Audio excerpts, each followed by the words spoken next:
জনগণ দেশের জন্য কি করবে সেটাও ভাবতে হবে। এটাই হচ্ছে দৃষ্টিভঙ্গির সংস্কার, দৃষ্টিভঙ্গির পরিবর্তন।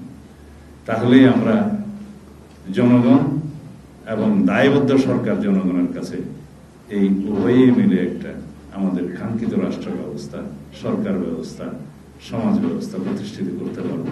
যেই স্বপ্ন ছিল স্বাধীনতার শহীদদের, মুক্তিযোদ্ধাদের, যে স্বপ্ন ছিল আমাদের ছাত্র গণ অভ্যুত্থান 2024-এর শহীদদের, যারা রক্তদান করেছেন, যারা অন্ধত্ব বরণ করেছেন, যারা বন্ধুত্ব বরণ করেছেন, তাদের আমরা যাতে সেই সমাজ বিনির্মাণ করতে পারি।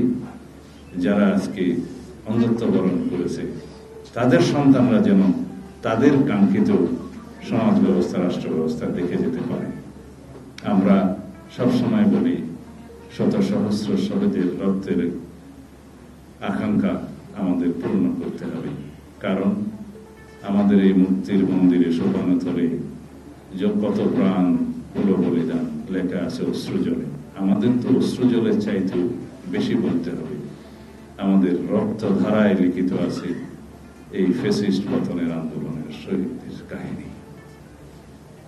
কত নির্মম, কত নিষ্ঠুর আচরণ এদেশের মানুষ একটি ফ্যাসিস্ট সরকারের কাছে পেয়েছে, সেই বেদনার ইতিহাস, সেই বেদনার ধারা বিবরণী, সেই বিবরণীর উপন্যাস ভবিষ্যতে কত লিখিত হবে, অজস্র লিখিত হবে অনাগত কাল পর্যন্ত।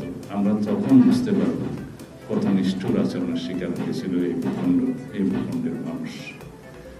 তারপর আমরা দেখি সেই ফ্যাসিস্টের মধ্যে কোনো অনুশোচনা নেই, বেদনা নেই, কোনো অপরাধের স্বীকারোক্তি নেই, বরং দম্ভ দেখি।